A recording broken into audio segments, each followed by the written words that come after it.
Okay, good morning. Last lecture we have discussed or start connection of the steel structure. In that we have started the welded connection. For this purpose, we have discussed the various advantages of the weld and disadvantages of the weld. After that, we have discussed uh, the how to design the welded connection. Uh, and today's lecture, we are going to discuss uh, the numerical part in the welded connection and the problem asked during the MSPT exam.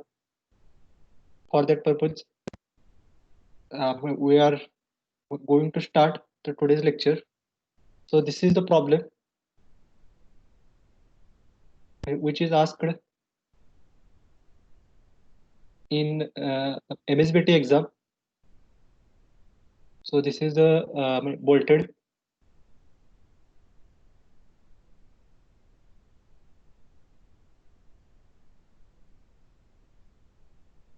Okay, here. Okay, is this problem visible in all up to you? Yes, sir. Okay, so first of all, may read the problem carefully. Design a suitable fillet weld to connect plate 60 mm by 10 mm to 150 mm by 12 mm thickness plate. Design a joint for a full strength of plate and assume the weld on three sides. Y Fy is equal to 250 megapascal and Fu is equal to 410 megapascal. This problem is asked during the summer 18 exam for 6 mark. Okay, clear. Are you clear? Which is type of joint?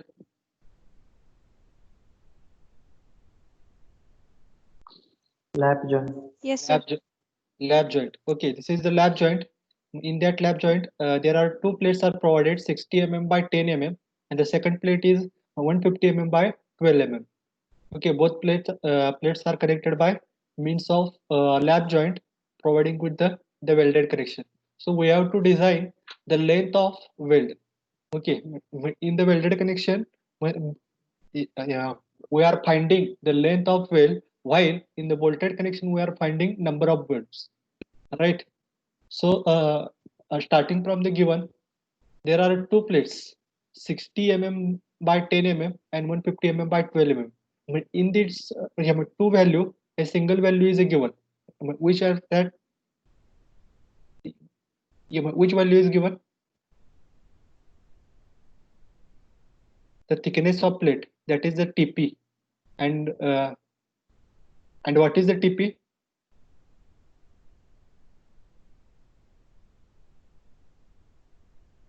Thickness of plate किती येणार?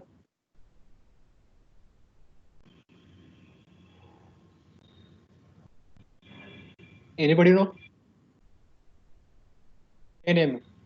Okay, taking the minimum thickness in between these two plates. The one plate having the thickness 10 mm, while the other plate having thickness 12 mm. So we are taking the minimum thickness, that is the 10 mm. Right. The second we have to read design joint for full strength of plate. That is the we have to find strength of the plate. Okay. Okay, we are calculating in last step. Pu is equal to full strength of plate. Right. The second next data is given. Assume the weld in three direction. Weld in three direction of plate. प्लेटच्या तीन डायरेक्शनला weld provide केले. Take Fy is equal to 250 megapascal. Convert this megapascal into Newton per mm square. And what is that? 250 Newton per mm square. Right, 250 Newton per mm square. Then next data is given, that is the FU. FU is given, that is 410 megapascal, and it is converted into Newton per mm square. 410 Newton per mm square, right? Yes, sir. Okay, this is the all given data. We have to find the length of the weld. So in first step, yeah, we are going to calculate strength of the weld. Okay.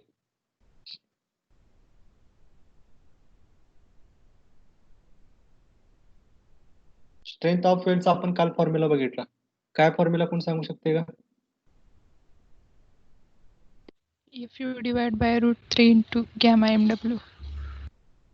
Right. So first of all, we have to find out the strength of weld, that is the FWD is equal to FU divided by √3 into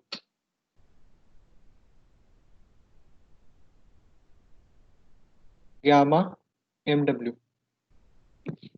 right? Okay, now the what is the FW, sorry, FU value?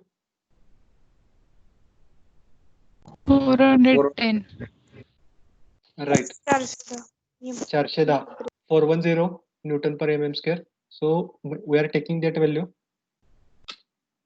Okay, taking under √3 as it is, and what is the value of the gamma mw?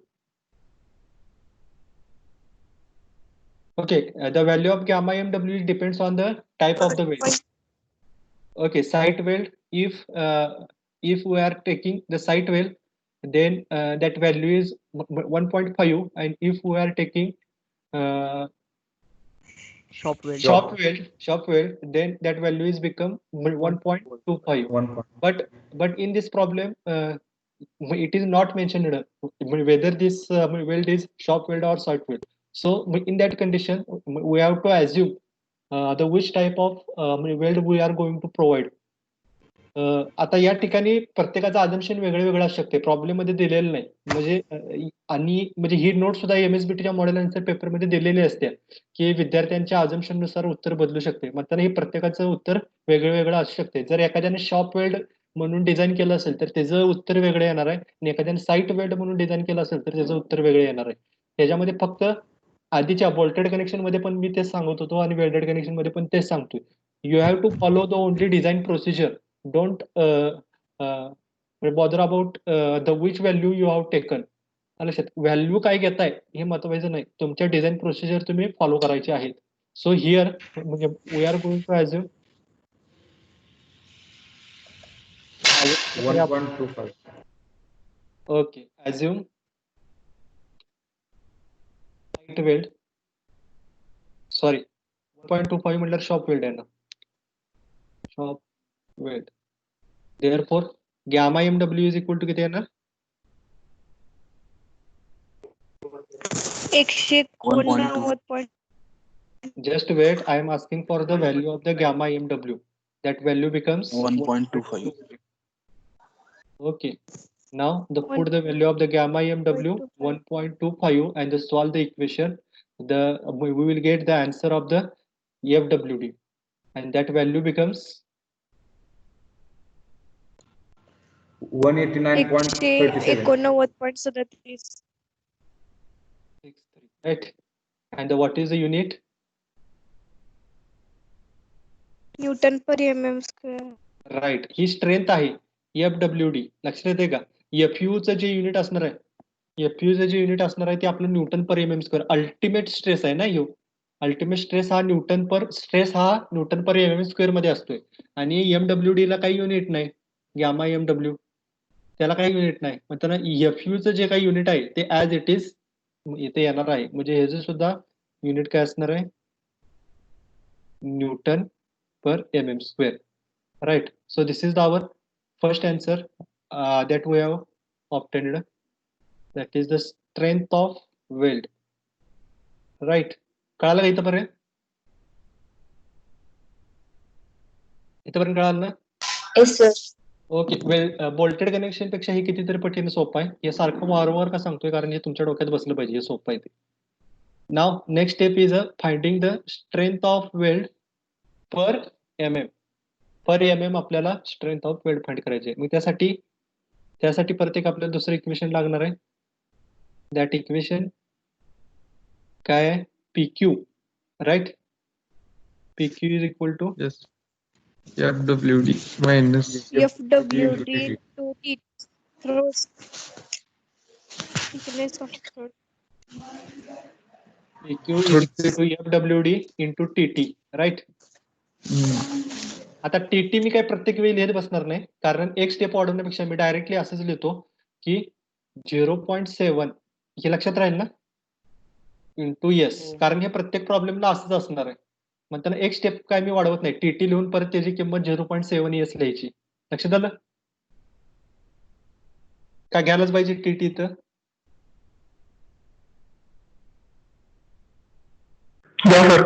पहिल्या problem तेवढं घ्या नंतर पहिल्या problem असू दे. ठीक आहे. Okay okay. We are taking here the value of the TT.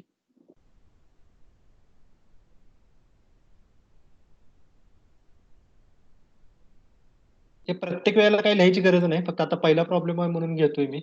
इथे FWD ची जी काय आता TT, आता ह्या नेक्स्ट स्टेपला काय करायचंय आपण, तर PQ is equal to FWD into TT ची काय किंमत आहे म्हणजे TT चा जो काय फॉर्म्युला आहे तो इथं पुट करायचा आहे. तर मग TT म्हणजे काय असते तर 0.7 S. आता आपल्याला एस ऍझ्युम करायचंय. एस साईज ऑफ वेल्ड दिलेली नाही, ठीक आहे, मग त्यांना आपल्याला ऍझ्युम करायचे. देअरफॉर एस मिनिमम किती असते? एस मिनिमम तर 3 mm असते, बरोबर आहे. आणि एस मॅक्झिमम किती असते? 1.5. मायनस 1.5. T minus 1. 1.5. बरोबर आहे. म्हणजे टीपी थिकनेस ऑफ प्लेट किती झाली आपली? 10 mm. 10 minus 1.5 is equal to किती झालं? 8.5. बरोबर आहे का? राईट. मग आता 3 ते 8.5 च्या दरम्यान, okay, we have to assume the value of the S in between this two value 3 mm and 8.5. Generally for every problem the S value we are going to assume. So assume S is equal to 6 mm. प्रत्येक प्रॉब्लेमला 6 mm च ऍझ्युम करायचं, ठीक आहे. म्हणजे बऱ्याच वेळेला ही thickness of plate कमी असू शकते, म्हणजे 8 वगैरे असू शकते, पण 6 ही व्हॅल्यू सगळ्या प्रॉब्लेमला लागू होत्या. जे काही तुम्ही ऍझ्युम करणार आहे की नाही ते 6 ही ऍझ्युम, प्रत्येकाचा ऍझम्पशन वेगळा असू शकते, ठीक आहे. म्हणजे एखाद्याला 8 नंबर लकी असेल तर तो म्हणजे 8 सुद्धा म्हणजे ऍझ्युम करू शकेल, ठीक आहे. त्याच्याबाबत काय माझं दुमत नाही, पण 6 हे जनरली ऍझ्युम करा. म्हणजे पेपरला गेल्यानंतर तुम्हाला म्हणजे असं होता कामा नाही की काय ऍझ्युम करू मी, ठीक आहे. मग त्यांना ठरवूनच जायचं पेपरला गेले की मी एस ची व्हॅल्यू 6 mm म्हणजे ऍझ्युमच करणार आहे. FU जर दिला नसेल तर 410 FU ऍझ्युमच करणार आहे. जर टाइप ऑफ वेल्ड दिलं नसेल तर शॉप वेल्ड मी ऍझ्युमच करणार आहे, असं ठरवूनच जायचं. म्हणजे तिथं जाऊन परत काय तू काय ऍझ्युम केलेस मी काय ऍझ्युम केलेस असं चर्चा करत बसायचं. आलं लक्षात? ठीक आहे. ओके. तर एस हे 6 mm ऍझ्युम केलंय, तरी आता ही जे काही व्हॅल्यू आहे 6 mm ते याच्यामध्ये पुट करा, म्हणजे आपल्याला दुसरं इक्वेशन मिळेल. That is the PQ is equal to FWD ची व्हॅल्यू आपण इथं काढल्या 189.37 189.35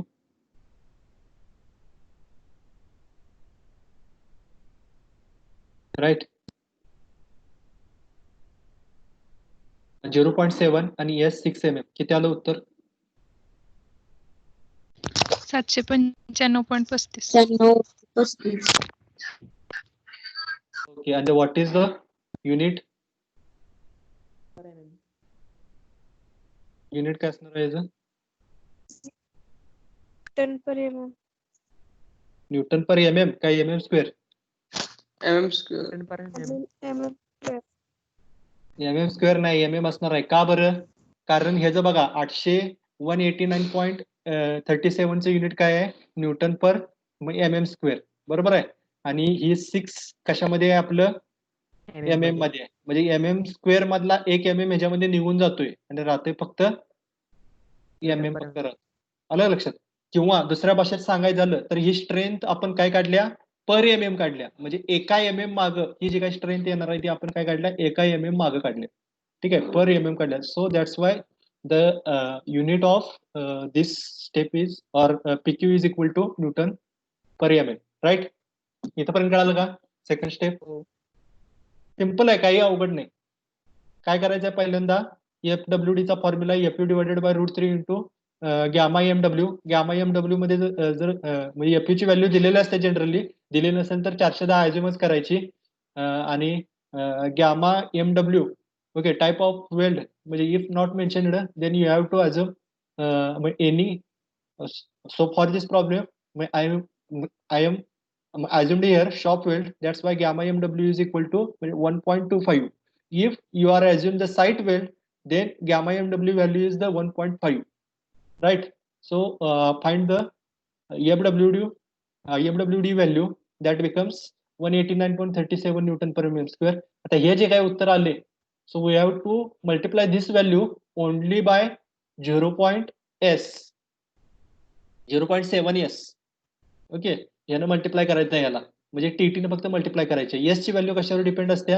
तर S value is vary between S minimum आणि S max. S minimum is always 3 mm and S max is always TP minus 1.5. So here thickness of plate is a 10 mm. So we will get the answer 8.5 mm. So we are assuming here the value of S in between these two value 6 mm. Generally for every problem we are going to assume the value size of weld is 6 mm. So we will get the answer PQ is equal to 795.35 newton per m m. इथपर्यंत कळलं का? हो. Okay, last step आहे आपली आता effective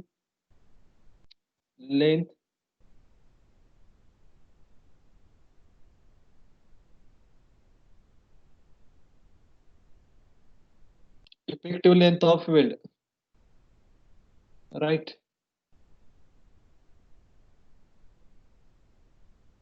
effective length of weld काय formula? PU upon PQ. PU Right. upon PQ. L is equal to PU upon PQ.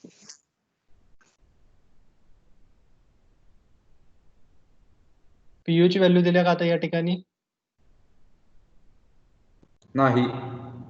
मग so we have to calculate that value by assuming full strength of plate.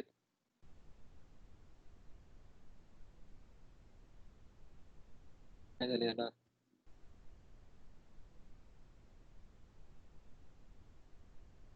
PU चा formula काय? PU is equal to 0.9 into FU into AG. 0.9 into FU into AG. AG. Right. आता AG घेतला इथं. Welded कनेक्शनच्या वेळेला हाच formula होता का? Sorry, bolted connection. Okay, we are calculating the full strength of bolt. For that here we are not taking here AG. Okay, we are taking here AN. So if we are taking here AG, then this value FU value is taken as strength value is taken as the FU. But if we are taking the gross area, then that condition we have to taking here yield stress, not taking the maximum or ultimate stress. Right? म्हणजे काय म्हणतो मी, लक्षात येते का? ज्याला तुम्ही gross area घेणार आहे, AG घेणार आहे, त्यावेळेला इथं तुम्हाला FY yield स्ट्रेस घ्यावा लागतोय. आणि ज्या वेळेला तुम्हाला नेट एरिया घेताय तुम्ही एन घेताय त्यावेळेला इथं FU घ्यावं लागतो. लक्षात येतंय का? समजलं का नाही? का एकदा रिपीट करू? रिपीट करा sir. ओके. आता बोल्टेड कनेक्शनच्या वेळी बघा, आपण इथं बोल्टेड कनेक्शनचे प्रॉब्लेम सोडवले. फुल स्ट्रेंथ ऑफ प्लेट कुठेतरी काढले. हा, बेरिंग स्ट्रेंथ ऑफ प्लेट काढले इथं. टेन्साइल स्ट्रेंथ ऑफ बोल्ट काढले.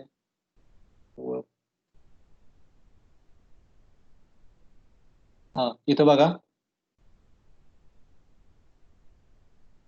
0.9 या ठिकाणी आपण काय घेतलंय? AN घेतलाय. AN घेतलाय म्हणताना इथं FU घेतलाय आपण. मग ते बोल्टची असू दे किंवा प्लेटची असू दे. ठीक आहे. इथं काय घेतलंय आपण? FU घेतलाय. कारण का? तर या ठिकाणी AN आहे, नेट एरिया घेतलाय. नेट एरिया ज्या वेळेला घेताय तुम्हाला स्ट्रेस घेताना सुद्धा अल्टिमेट स्ट्रेस घ्यावा लागतोय. पण आता या ठिकाणी आता आपल्याला फुल स्ट्रेंथ ऑफ प्लेट काढायची आहे. ग्रॉस एरिया कन्सिडर करू. ग्रॉस एरिया, प्लेटचा ग्रॉस एरिया कन्सिडर करायचा. लक्षात आलं? प्लेटचा ग्रॉस एरिया जर तुम्हाला कन्सिडर करायचा असेल तर इथे FU घेऊन चालत नाही. तर इथं तुम्हाला अल्टिमेट स्ट्रेस घेऊन चालत नाही. इथं तुम्हाला यील्ड स्ट्रेस घ्यावा लागतो.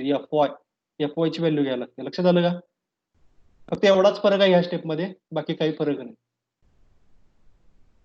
ठीक, समजतंय का? हो. 1.9 आहे तसं राहिलं. मग FY ची व्हॅल्यू दिल्या का? जर दिली नसेल तर 250 अज्युम करायची. दिल्या का? दिल्या. हा, 150 मेगापास्कल. म्हणजे FY इज इक्वल टू निवर आलो का? बरोबर.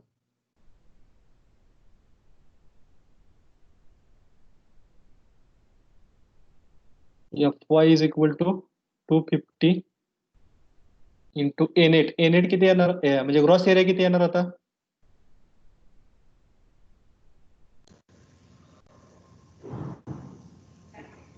ग्रॉस एरिया किती येणार? 60 into 10. Right, 60 into 10. का बरं? इथं दोन प्लेट आहेत, 60 इंटू 10 आणि 150 into 12. So we are considering the minimum gross area of the plate. म्हणजे पहिल्यांदा ह्या दोन्ही पैकी फेल व्हायला लागली प्लेट, तर ती कुठली प्लेट फेल होणार? 60/10. So here the value of gross area is equal to 60 into 10. समजलं का इथपर्यंत? हो. किती आलं उत्तर? किती आलं? 1,35,000. Into 10 135 kilo Newton. 135 into 10 raised to 3. ठीक आहे, किलो न्यूटन मध्ये लिहितो मी. समजेल ना? हो. ठीक आहे. ही झाली आता PU ची value. So we have to put this value into this equation. That is the L is equal to effective length is equal to 135 divided by into 10⁻³ घ्यावंच लागणार आहे. कारण का आपली PQ ची व्हॅल्यू आली ती न्यूटन मध्ये आलेली. राईट. So into 10⁻³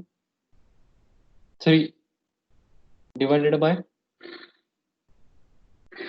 795.35. किती आलं उत्तर?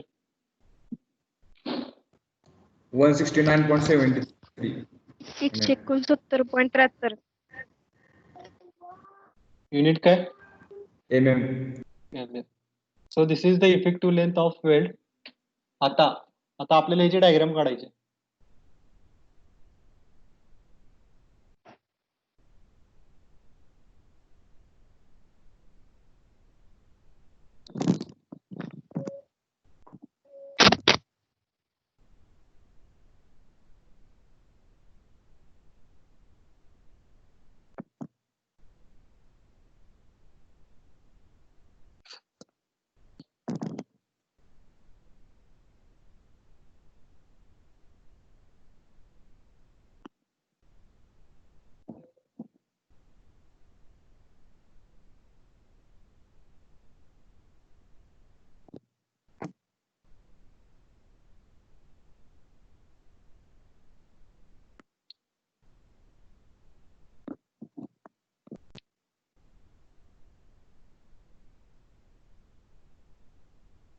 आता बघा या ठिकाणी एक आपली प्लेट आहे 150 बाय 12ची, बरोबर आहे.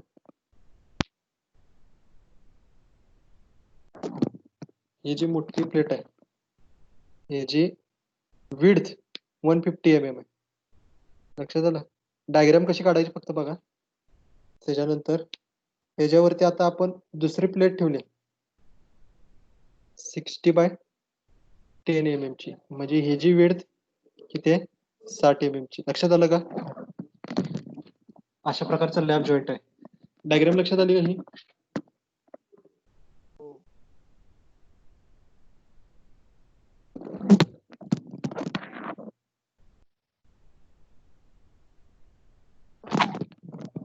मग आता आपलं टोटल लेंथ ऑफ वेल्ड आले 169.73. ही काय आपण म्हणजे एक्झॅक्ट एवढी देऊ शकत नाही, त्यासाठी राऊंड अप करायची. म्हणजे से किती म्हटलं आता याला आपण 5च्या पटीत नेक्स्ट टू 5 जायचं. Okay 170 mm. मग 170 mm आपल्याला द्यायचीच आहे लेंथ. लक्षात आलं. 170 मधली ह्या भागाला तुम्हाला म्हणजे जो काही 60 mm विड्थ आहे त्या म्हणजे वेल्डची 60 mm जी काही वेल्ड आहे साइड आहे तिथे इथं तुम्हाला 60 mm ही एवढी द्यावीच लागणार आहे. बरोबर आहे का.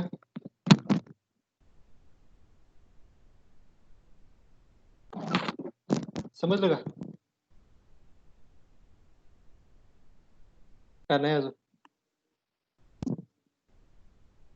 170 आहे, लक्षात घ्या. 170 mm आपल्याला टोटल लेंथ द्यायची आहे. त्यातली 60 mm एवढ्या भागावरती तर द्यावीच लागणार आहे. आणि मग राहिली किती 110 mm. बरोबर आहे. 110 mm मधली निम्मी टॉप साइडला द्यायची, म्हणजे किती झालं 55 mm. बरोबर आहे का. 55 mm तुम्हाला या ठिकाणी द्यावे लागणार आणि 55 mm तुम्हाला खालच्या भागावरती द्यावे लागणार. लक्षात आलं का. म्हणजे टोटल तुमची लेंथ किती झाली इथलं या भागावरची 55 आणि 55 आणि 60 किती झाले 115 आणि परत 55 झाले का 170.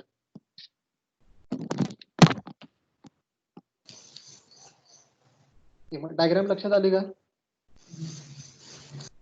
हो, कारण का वेल्ड हे 3 साइड सांगितलंय म्हणून. वेल्ड जर 2 साइड सांगितलं असतं तर किती झाले असतील. 2 साइड म्हणजे आपल्याला 60 mm च्या साइडला द्यावी लागलीच नसती.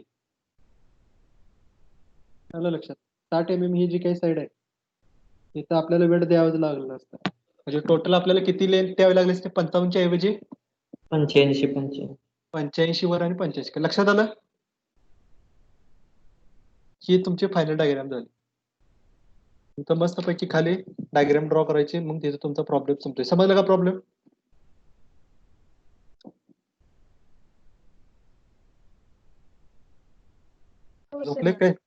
झोपले काय सगळे. पुढचा घे बघा मग. डायग्राम अजून एकदा जरा सांगा. अडचण टोटल आपली लेंथ ऑफ वेल्ड किती आल्या किती आल्या 169.73 हे राऊंड अप केली आपण. राऊंड अप केली म्हणजे 170 झाली. ठीक आहे. 170 ही आपल्याला ह्या 60 mm ची जी काही प्लेट आहे विड्थ त्याची 60 बाय 10 त्या प्लेटला पण लावायची. आणि ही 60 बाय 10 ची प्लेट आपण 150 बाय 12च्या प्लेटवरती प्लेस करणार आहे. आलं लक्षात. ते 170 मधलं 60 mm तरी तुम्हाला एवढ्या भागावरती द्यावंच लागणार आहे. बरोबर आहे. लक्षात येते का की पुढचा जो काही 60 mm चा प्लेट आहे तेवढ्या भागावरती तरी 60 mm फिक्स हे द्यावंच लागणार आहे. वेल्ड आपल्याला प्रॉब्लेम मध्ये सांगितले किती 3 mm साइड वेल्ड. लक्षात. वेल्ड इन 3 डायरेक्शन ऑफ प्लेटच्या 3 डायरेक्शनला आहे. त्यातली एक डायरेक्शन ही जी आहे इथं 60 mm तुम्हाला कंपल्सरी द्यावंच लागणार आहे. आलं लक्षात. मग राहिलेलं 170 मधनं हे 60 गेलं म्हणजे राहिले किती 110 mm. आता त्यातलं 110 mm निम्म वरती आणि निम्म खाली द्यावं लागणार आहे. म्हणजे किती टॉपच्या बाजूला टॉपच्या साईडला 155 mm द्यावं लागणार आणि बॉटमच्या साईडला तुम्हाला 55 mm द्यावं लागणार. आलं लक्षात? हो. प्लेट आलं सर. सिंपल आहे. अँगलच्या वेळेला जरा डिफिकल्ट होत आहे. हे 55 इथं आणि इथं सुद्धा 55 समजलं का?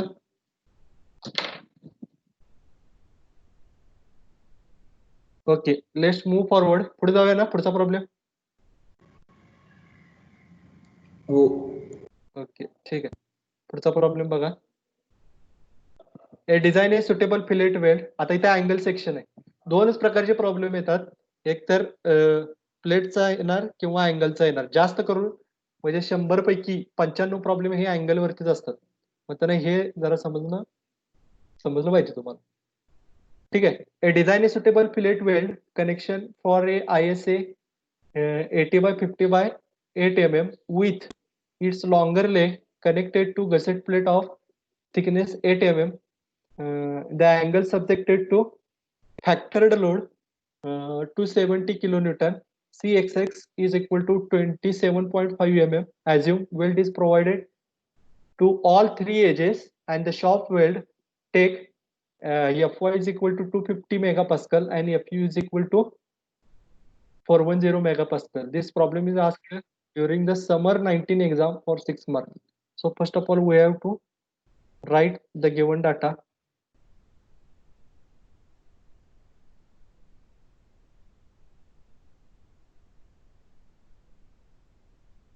काय काय दिले मग? पहिल्यांदा आपल्याला इथं याच्यावरून काय कळते? ह्या माहितीवरून ISA 80/50 by 8 mm वरून काय कळते?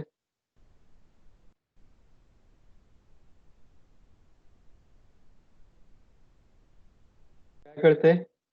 तर थिकनेस ऑफ प्लेट दिली आपल्याला 8 mm, राईट. पुढे एक प्लेट दिली गसेट प्लेट 8 mm. ह्या दोघांच्या पैकी जी मिनिमम असेल ती घ्यायची. आता इथं पण 8 mm आहे म्हटल्यावर काय प्रश्न नाही. इथं पण थिकनेस ऑफ प्लेट 8 mm येणार, right. Then the angle is subjected to factored load. आता या ठिकाणी PU दिलेलंच आहे डायरेक्ट.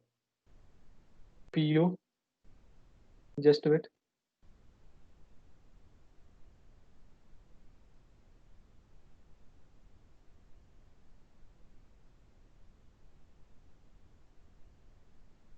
थिकनेस ऑफ प्लेट झाली 8 mm. PU किती दिलाय? 270 kilo newton, right. The next CXX ही व्हॅल्यू लागणार आहे आता आपल्याला.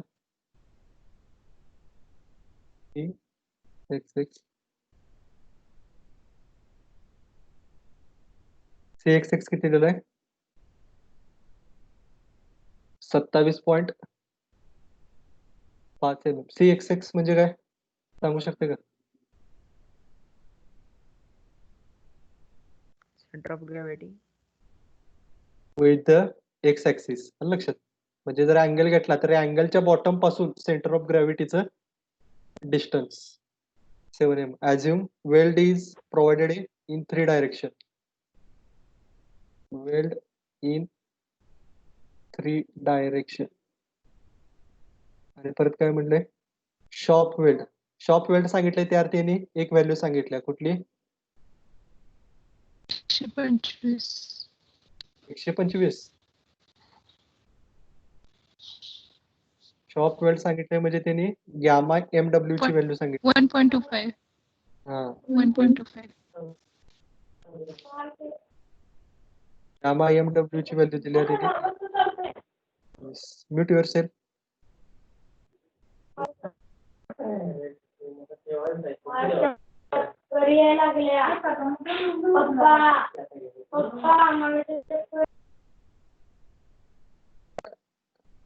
Fy एक दिलाय त्यांनी. Fy is equal to 250 megapascal मध्ये न लिहिता मी directly newton per mm square मध्ये लिहितो, राईट. त्याच्यानंतर परत काय दिलंय त्यांनी? Fu ची एक व्हॅल्यू दिली. Fu किती दिलंय? 410 मेगापास्कल म्हणजेच newton per mm square. Okay, मग फर्स्ट स्टेप काय असणार आहे आपली आता? फर्स्ट स्टेप काय? Strength of well. Find the strength of weld. इथं अजून वगैरे करायची काही गरज नाही.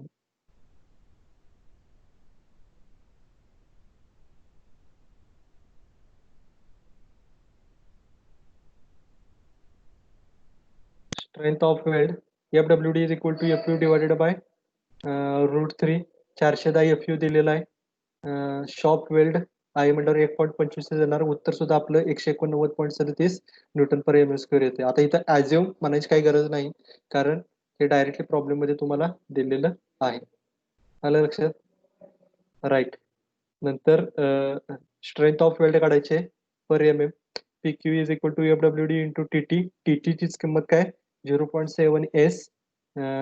S ची व्हॅल्यू दिलेली नाही, मग त्याने S मिनिमम एवढा आहे 3 mm. S maximum thickness of plate minus 1.5. Thickness of plate दिले 8 mm.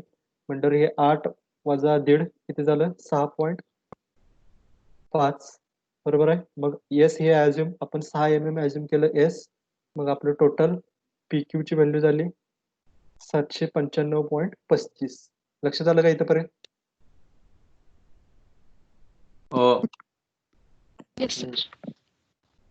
राईट. इफेक्टिव्ह लेंथ काढायची आहे आता आपल्याला. Effective length is equal to L divided by PU divided by PQ.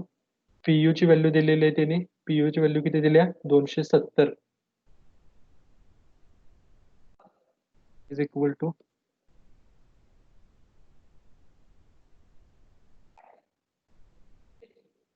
270 आणि PQ आलं 795.35. टोटल किती येणार मग लेंथ?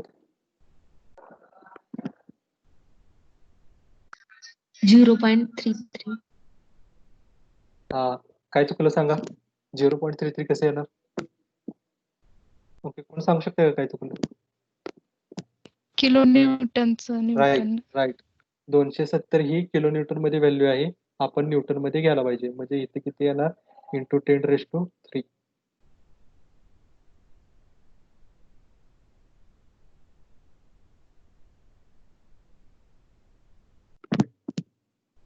एकोणचाळीस पॉईंट 37. 39. 339.47. 339.47. MM. एवढी अजून करायची का आपण? नाही. तर किती करायची हिला? किती करायची? 340. 340 सेम. आता डायग्राम सगळ्यात महत्वाची आहे ह्याच्यात बघा. अँगल सेक्शन ज्यावेळेला असतोय त्यावेळेला मागच्या लेक्चरच्या वेळी आपण बघितलं.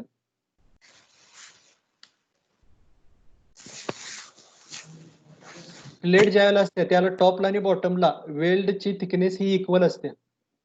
राईट. पण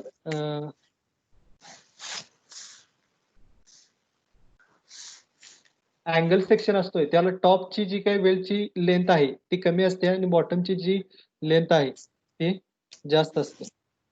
आता जरा इथे या ठिकाणी लक्ष द्या, कारण हे या ठिकाणी मुवमेंट घेऊन तुम्हाला प्रॉब्लेम सॉल्व्ह करायचा आहे लेंथ फाइंड आउट करण्यासाठी.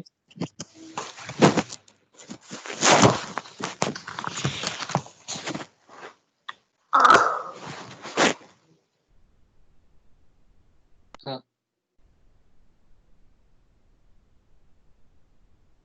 अँगल सेक्शन ज्यावेळेला असतोय, स्क्रीन दिसते ना सगळ्यांना? हो. हो सर दिसत. आता हो, जरा सर. ते काही तुमचं लिखाण चालू आहे ते थांबवा एक 5 मिनिटं आणि लक्ष द्या इकडे. वेल्डेड कनेक्शन ज्या वेळेला अँगल साठी देतोय, प्लेट साठी कसं होतं की टॉपची लेंथ जी आहे ही टॉपची X1 आणि X2 ह्या दोन्ही इक्वली येत होत्या. कारण का प्लेटचा CG हा सेंटरला असतोय. बरोबर आहे. या प्लेटचा CG जर काढला सेंटर ऑफ ग्रॅव्हिटी तर बरोबर ह्या हाईट डिवायडेड बाय 2 एवढ्या अंतरावरती येणार आहे. पण अँगलचा CG बरोबर निम्म्यावरती येत नाही, तो निम्म्यापासून खाली येतोय. म्हणताना ही जी काही वेल्डची लेंथ आहे ती टॉपला कमी येत असते आणि बॉटम साईडला जास्त येत असते. ठीक आहे. आता आपण 340 जी काही काढल्या त्यातली ह्या बाजूला तरी आपल्याला म्हणजे उभी जी काही व्हर्टिकल बाजू आहे या बाजूला तर आपल्याला ती फिक्स लेंथ द्यावीच लागणार आहे. म्हणजे कितीचा अँगल आहे? अँगल कितीचा आहे आपला? 80/50/8. राईट. म्हणजे इथं आपल्याला किती द्यावी लागणार आहे लेंथ?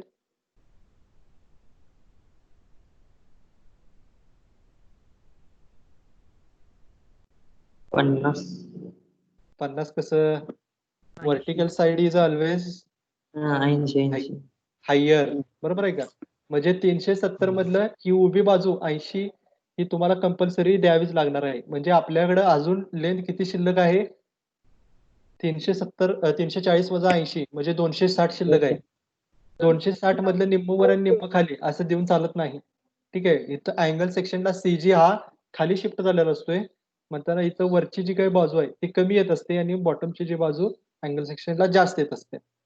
मग आता या ठिकाणी आता हा प्रॉब्लेम कसा सॉल्व्ह करायचा, तर त्यासाठी तुम्हाला मुवमेंट घ्यावी लागते बॉटमला.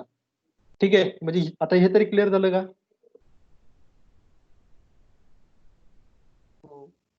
ओके. हो. आता बघा, हो आता जर सर. आता लक्ष द्या इकडे. 5 मिनिट राहिले तर लक्ष द्या. पीयू जो आपण लोड दिला, म्हणजे समजा अल्टिमेट लोड 270 काहीतरी दिला ना त्यांनी, 270 किलोन्यूटन फोर्स दिला प्लेटला. आपण ह्या डायरेक्शनला लोड आपण द्यायला लागलो तर वेल्ड वरती आपल्याला किती लोड तयार होणार? म्हणजे न्यूटनचा एक लॉ आहे की every force has the equal reaction. मग ह्या पीयू ला रिएक्शन कोण देणार? तर ह्या x2 च्या डायरेक्शनला जे वेल्ड केलाय तुम्ही, ते वेल्ड त्याला काय पुढे जाऊन देणार नाही, बरोबर आहे? म्हणजे ज्याला तुम्ही पीयू या डायरेक्शनला द्यायला लागतंय, त्याला x2 ला जे काही वेल्ड केलंय तुम्ही ते त्याला पुढे जाऊन देणार नाही, त्याला प्रतिकार करणार, म्हणजे त्याच्या अपोजिट डायरेक्शनला ओढणार. ह्या हाईट म्हणजे 80 mm साईडला जे तुम्ही वेल्ड प्रोव्हाइड केलाय ते पण त्याला पुढे जाऊन देणार नाही, ते पण त्याला प्रतिकार करणार, बरोबर आहे का? आणि x1 साईडला जे तुम्ही वेल्ड प्रोव्हाइड केलाय, असं 3 साईडला आपण वेल्ड प्रोव्हाइड केलंय ना. प्रॉब्लेम मध्ये सांगितले weld is provided in 3 side. 2 side म्हटलं असतं तर मग काय नाही, x1 आणि x2 एवढे दोनच ज्या साईडला म्हणजे वेल्ड आहे तेवढ्यानेच त्याला प्रतिकार केला असता. लक्षात आलं का? हो. ठीक आहे, पहिल्यांदा x2 साइडचा लोड आहे, वेल्ड आहे, तो त्याला प्रतिकार करणार. त्याच्यानंतर x1 साइडचा जो वेल्ड आहे तो पण त्याला प्रतिकार करणार, पीयू ला पुढे जाऊन देणार नाही. आणि हाईट साइडचा जो काही वेल्ड आहे लक्षात, तो सुद्धा त्याला प्रतिकार करणार, तो त्याला पुढे जाऊन देणार नाही. वेल्ड जर 2 साइडेड वेल्ड जर म्हणलं असतं तर x1 आणि x2 एवढ्याच 2 डायरेक्शनचे वेल्ड आले असते, हाईटचा वेल्ड आला नसता. आलं लक्षात? म्हणजे टोटल नंबर ऑफ फोर्सेस या ठिकाणी किती झाले? आता या सिस्टीम वरती किती नंबर ऑफ फोर्सेस ऍक्टिव्ह लागले?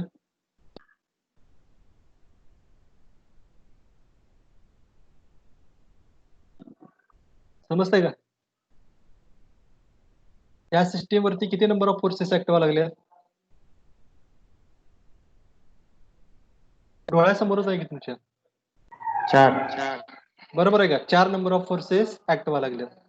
ठीक आहे, आता आपल्याला काय करायचं आहे, तर taking movement at bottom of weld, म्हणजे वेल्डचा जो बॉटम आहे त्या साईडला आपल्याला मुवमेंट घ्यायची आहे. जर वेल्डच्या बॉटमला मुवमेंट घेतला तर ह्या 4 पैकी एक फोर्स निघून जातोय, तर कुठला?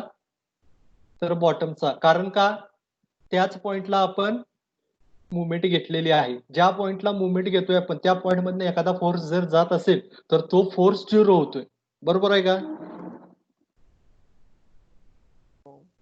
हो. म्हणजे हो 4 सर. पैकी आता आपल्याकडे शिल्लक राहिल्या 3 फोर्सेस शिल्लक राहिल्यात. समजतंय ना?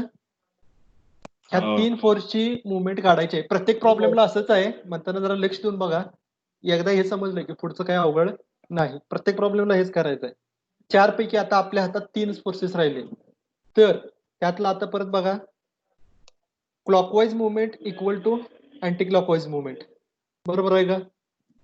मुवमेंट घेतोय म्हणजे आपण, ठीक आहे. हो सर. आता क्लॉकवाईज मुवमेंट कोणाची येणार आहे? तर पीयू ची क्लॉकवाईज मुवमेंट येणार आहे. मग पीयू ची मुवमेंट किती असणार आहे? अल्टिमेट लोड मुवमेंट म्हणजे काय? Force into distance. मग फोर्स किती आहे? तो पीयू, आणि इंटू त्याचं डिस्टन्स किती आहे बॉटम पासून. म्हणजे आपण मुवमेंट घेतले, मुवमेंट कुठे घेतल्या? Taking movement at bottom of weld. वेल्डच्या बॉटमला मुवमेंट घेतल्या, म्हणजे इथून वेल्डच्या बॉटम पासून या पीयूचं अंतर किती असणार आहे? तर ते प्रॉब्लेम मध्ये दिलेलं असतंय, त्याला आपण CXX म्हणतोय. आलं लक्षात? म्हणजे ही तुमची क्लॉकवाईज मुवमेंट किती झाली? PU into CXX. बरोबर आहे का? ही तुमची क्लॉकवाईज मुवमेंट झाली. समजलं का इथेपर्यंत?